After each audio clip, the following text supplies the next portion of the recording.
Shit, let me invite y'all motherfuckers back to the shit that we've been doing and we're still doing. We're a year in. We're like 36, 37, 38 episodes in. I even fucking did one the other day that I didn't release, maybe because I was a little bit too fucking hammered.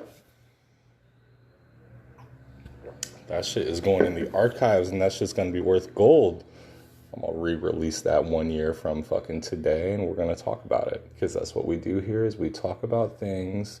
I fucking spit the shit that I know and I ask questions and I try to get you involved. I try to get you to hit me up on Twitter, Live Live Now, follow me on the gram, fucking send a goddamn hashtag out on Facebook. I don't give a fuck what you do. Tell your friends, tell your mom, be like, I got some new ear kink that you gotta check out.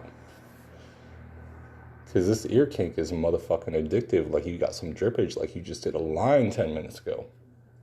If you smoke enough cigarettes and you're drinking a fucking New Belgium IPA, Voodoo Ranger, what's up? What's up, New Belgium in fucking Asheville? What's up, New Belgium out in Colorado? What's up, Australia? Because you bought New Belgium from a top 100 business owner who happened to be a woman who only owned the business for 20 years and cashed out for a couple billion. What's up?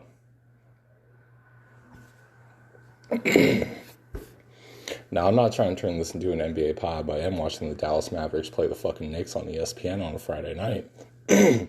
Drinking alone down in my fucking, you basically can call it my man cave. It's actually my dining room, but if you come and hang out, you can sit at a bar stool seat and watch some sports, drink some beer, smoke some ganj. What's up?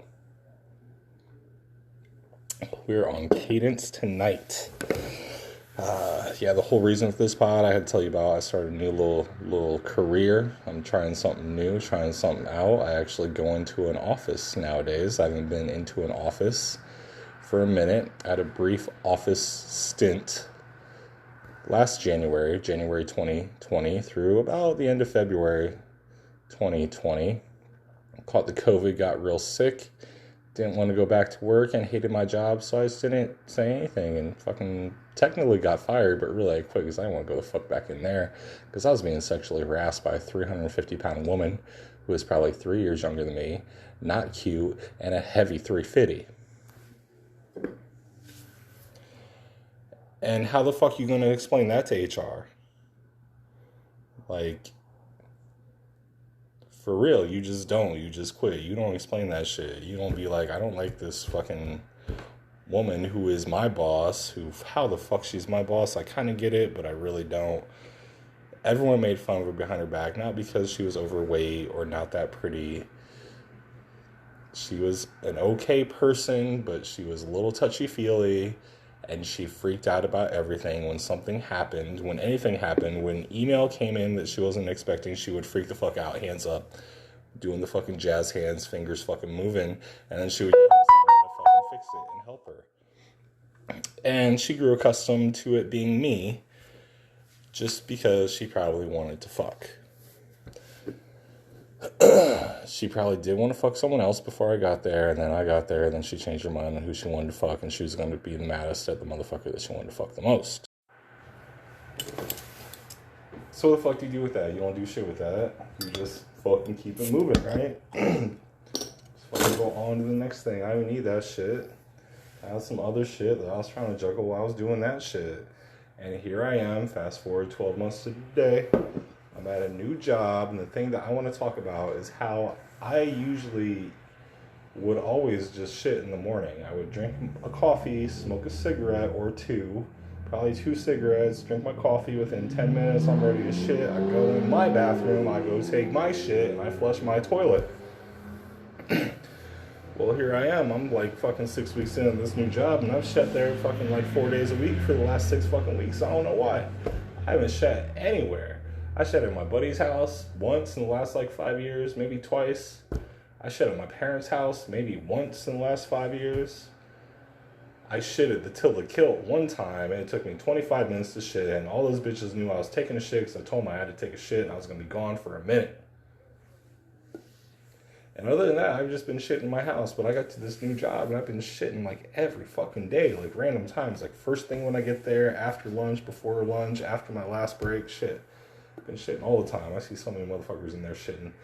It's an office with like 100 motherfuckers. Like everyone's taking a shit. Doesn't matter when you go in there. There's 3 stalls. One of the 3 is fucking taken because someone's taking a fucking shit. Why are all these people shitting in the fucking office? Why the fuck is that happening? Well, because it's an office and you get paid to shit when you're at the office. They cannot tell you you are not allowed to take a shit, and they cannot tell you to speed your shit up. This is corporate America. This is where we live. This is the USA. I'm pro Joe Biden. Joe, let's go. Do some shit. Fuck. But the worst part about taking the shit in there is, you know, you go in there, you fucking take some toilet paper, you wipe that seat because you don't trust another motherfucker, even though it's an office, and someone will probably get called out for pissing on the seat because everyone shits so much. You still gotta double check and wipe that shit and throw it down in there. You don't want your shit to fucking splash up on your ass and ruin the rest of your fucking day. Because then you got a wet ass, you don't know what to do about it, your ass is wet, you probably smell like shit because you just took a shit, blah, blah, blah, blah, blah, blah, blah. So, that's why you throw that shit down there. You don't want to get splashed back. But anyway, this whole thing, this is not about the splashback because you can prevent that very easily with about 3 handfuls of toilet paper. You throw it in there. It's a big ass toilet, lots of water going on. But this motherfucker also sits a little bit low. It's not like your shitter at home that sits at the appropriate height. You're not on a fucking throne. You're not wearing the fucking crown. You're shitting a little bit low because they gotta accommodate everybody. They can't get up because their knees are bad and they're probably a little bit too old to be at work and they should probably get on Social Security, retire, and then die. But maybe pay the pharmaceutical companies a little bit of money before they die and kind of give some money back to healthcare. And, you know, they die, then you pay the death tax and everything you own gets taxed to like 50%. Your kids don't get shit. There's no transfer of wealth for poor people. And here we are, fucking America. But anyway, I go off on these tangents. The thing that I really want to get to is that I'm taking a shit at work and my fucking ball's been dripping in the water. I got giant fucking balls. Not gonna lie, my balls are disproportionately big for everything else. Like, I'm not talking like I look like I got some like cancerous tumor hanging on these motherfuckers, but I'm just gonna tell you, we got some wide balls. We got some wide, long, thick, fucking healthy, fucking sperm producing, obviously one night stand baby mamas turned into kids type balls. Fucking giant balls. This motherfucker's been like, they hit that fucking cold water, I fucking like flip up, man. Let me tell you. I regret taking the shit. I'm like, this was not worth it. I could have held this till I got home and where this shit did not happen. Don't need the ball drip. Don't need a little ball water. And let me tell you this, if your balls hit the fucking water, there's also something that happens. Sometimes your shit falls forward and like taps your balls and it goes in the water. Your balls also go in the water at the same time the shit does, and it gets really fucking weird, and you gotta wipe your fucking balls, and you gotta check your balls, because you don't want your balls to have a shit stain on them. There's so many better places for that shit stain to go, and it is not in the crease between the backside of the center of your fucking balls. I guarantee you that.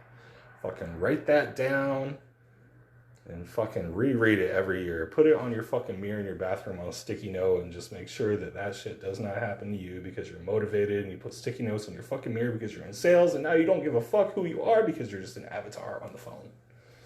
You are not a person. You're allowed to do whatever you want. You can say whatever you want, and whatever you say, your company has to make happen as long as your customer will pay you enough money to make it make sense that it makes it happen. I think I messed up those last 3 words, but it's okay, you understand me. This is now me being a motivational speaker in sales. Let me tell you, you walk into the office every day and there's 3 things you have to remember. A, you gotta remember your ABCs. Always be closing. Bitch, be closing that shit. If you're black and you say just BC, you can just be like, be closing. Motherfuckers, like, skip that A. Shit, asshole, who the fuck are you anyway? Number 2, you gotta know you can be whoever the fuck you are, which I touched on this point, but I really have to emphasize this point, that on the phone, you can be whatever motherfucker you want to be. You want to be Gordon Greco up on that motherfucking phone, you be Gordon Greco, and you be sitting in that fucking office with your $3,000 suit and your $500 fucking tie and your $1,500 pair of fucking leather boots. Don't give a shit. You can be that motherfucker. You can be that motherfucker sitting there in a fucking Adidas hoodie with a backwards hat, some weird glasses, your ass crack's a little wet, and your balls are fucking damp with shit. Be that motherfucker. Be that motherfucker on the phone. Because if you're not that motherfucker on the phone, you're not that motherfucker in person. If you're not that motherfucker in person, you're not that motherfucker. But you gotta fake it in the smallest ways till you fucking make it. Let me explain. Your customer doesn't know what you don't know. You don't know what you don't know. Your peers know what you don't know. But you got a mute button on this phone. So when you get put in a position where you don't know what to say, you can say, boom, mute. Let me put you on hold for 1 second. I have another call coming on. You're very important. I will be right back. Give me 15 seconds or less and I'll be right back because this is important to me and you're my number one customer. Just this other call is very important. I have to take this call because they're a paying customer. They've got my services. I will be right back. I want to put you on hold. Click that button, hit mute. Say, hey, Pierce, shit, I don't know what to say. This is what's going on. I only have 5 seconds to put this person on hold. What do we do? Every motherfucker, if that motherfucker likes you, if there's, you're in a pod with 10 motherfuckers, they're all selling shit, that you're selling shit, you're all selling the same shit, y'all are there to support each other because y'all don't know what the fuck you're selling. Y'all are just trying to make it. Everyone's trying to make their fucking dollar. And if I make my dollar, then I can help you make your dollar. You can help someone else make their dollar. We all help each other out. We all make motherfucking dollars here. We're fucking printing money in the sales department, let me tell you. That's the way it fucking should be. If your sales department is not printing money, bring me on board. I will teach them how to fucking print money. Pay me $150,000 a year. That's less than I'm worth. I will double that for you and bring some back to the company.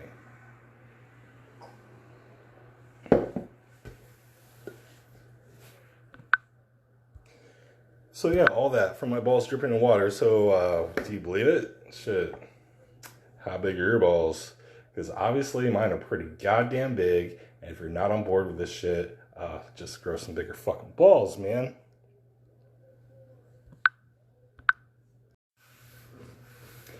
Man, just to kind of transition in and out of that, I'm still going to talk about my big balls and where my big balls have got me and why they've come to be the size that they are.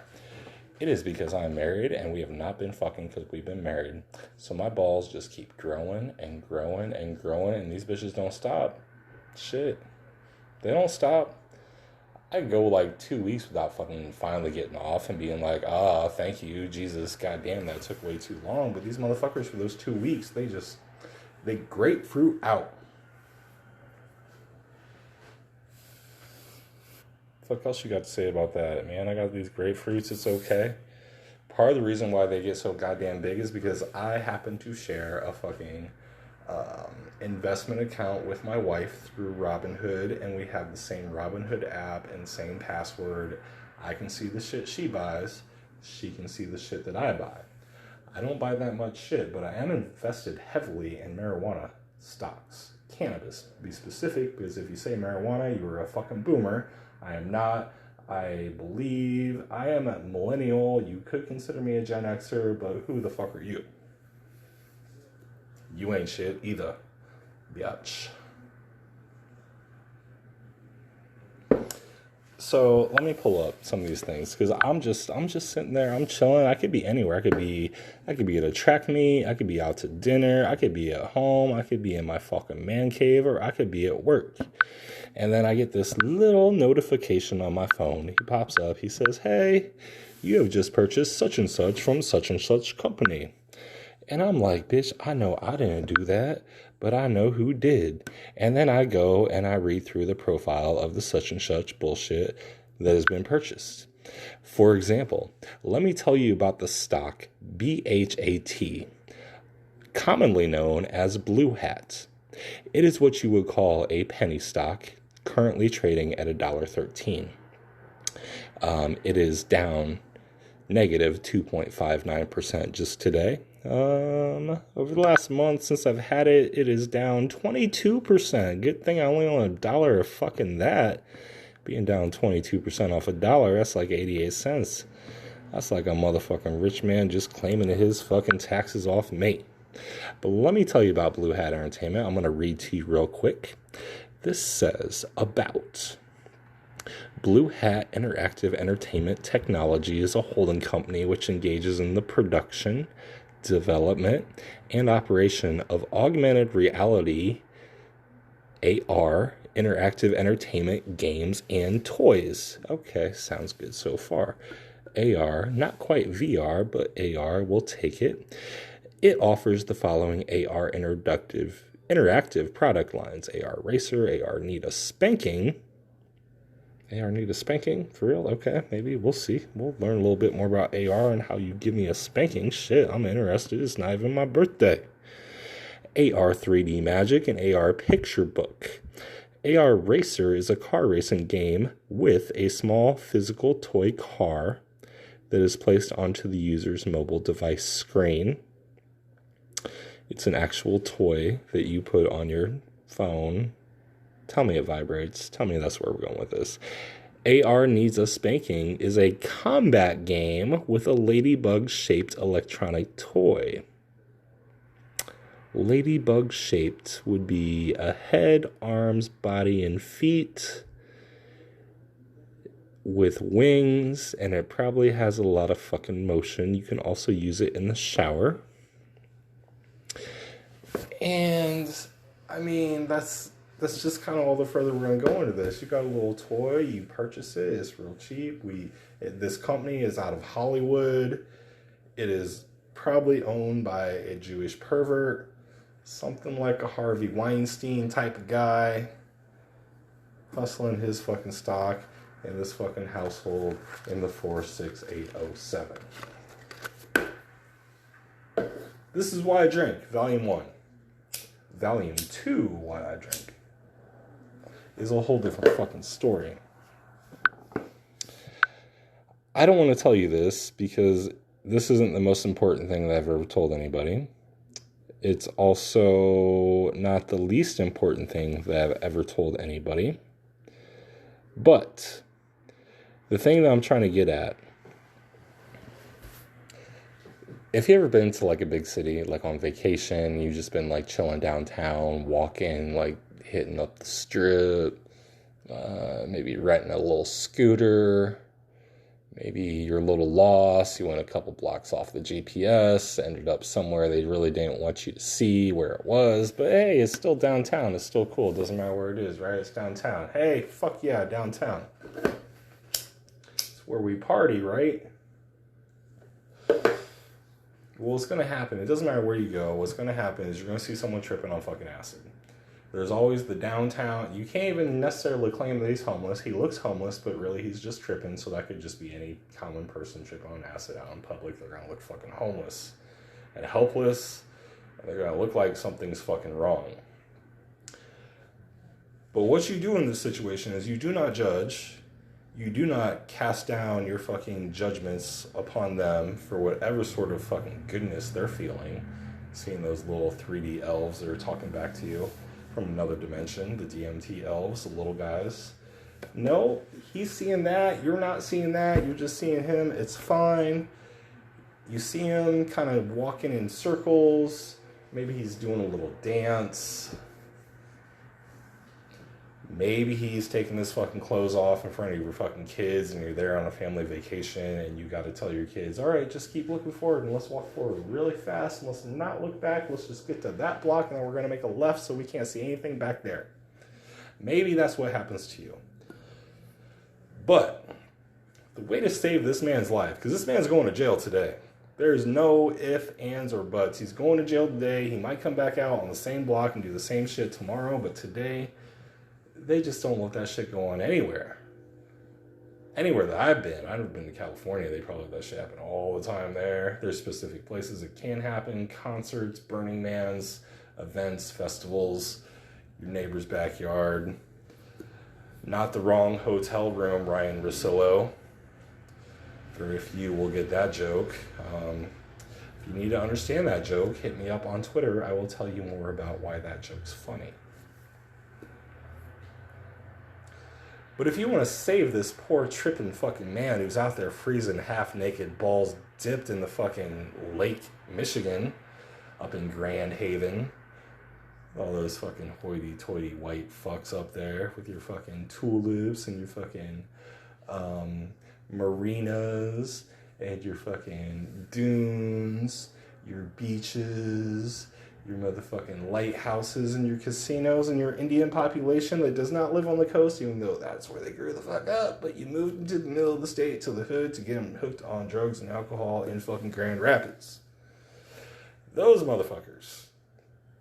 What you need to do is just hand this poor trippy man a motherfucking, what do you call it? You hand him a fucking metal detector. You just hand this motherfucker a metal detector. He can do all that dancing shit.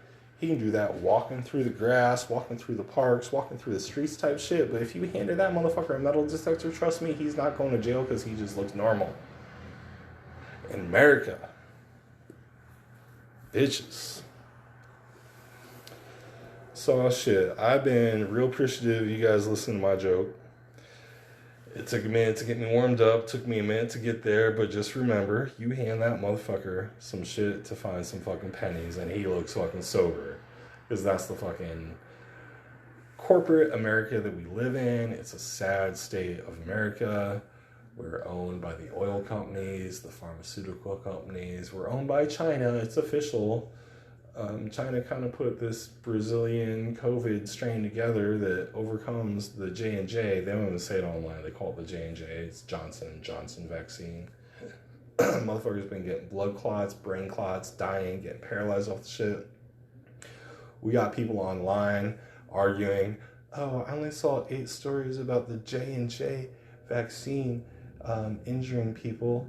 But we just had 8 deaths in Indianapolis by a gun by the FedEx worker in the Indianapolis FedEx office. And it seems like our priorities aren't straight. Because now what we're fucking doing as a nation is we're battling the Brazilian strain of fucking COVID versus motherfucking the Second Amendment of right to bear arms. That's what we're doing. Apples to apples. How many people died? Let's throw the cop thing in there. The cops killed 8 people last week. 8 unarmed people. Let's see. What's more important? Pick your side. They all can't be important. You only got to pick your side. The COVID Brazilian strain killing people, 8 people. The motherfucking cops killing 8 people. Or motherfucking the trippy fucking hippie kill himself 8 times in his mind before he actually dies by drowning in Lake Michigan. Pick your fucking side. Anyway, it's been real. I will see you soon. It's been a month since I've done one of these, but trust me, I got a couple more coming. I will give you that ear kink. Your mom will be very turned on, so will your sister, and probably your brother. Shit, I don't know. I'm fucking hot, man. Look at me, being all 37 and still getting it with my dad bod. My size 38, 32, waist too fucking inseam. My extra large need for t-shirts, and they still don't fully cover my belly if I don't stretch right. That's where we're at. Peace out. It's been real.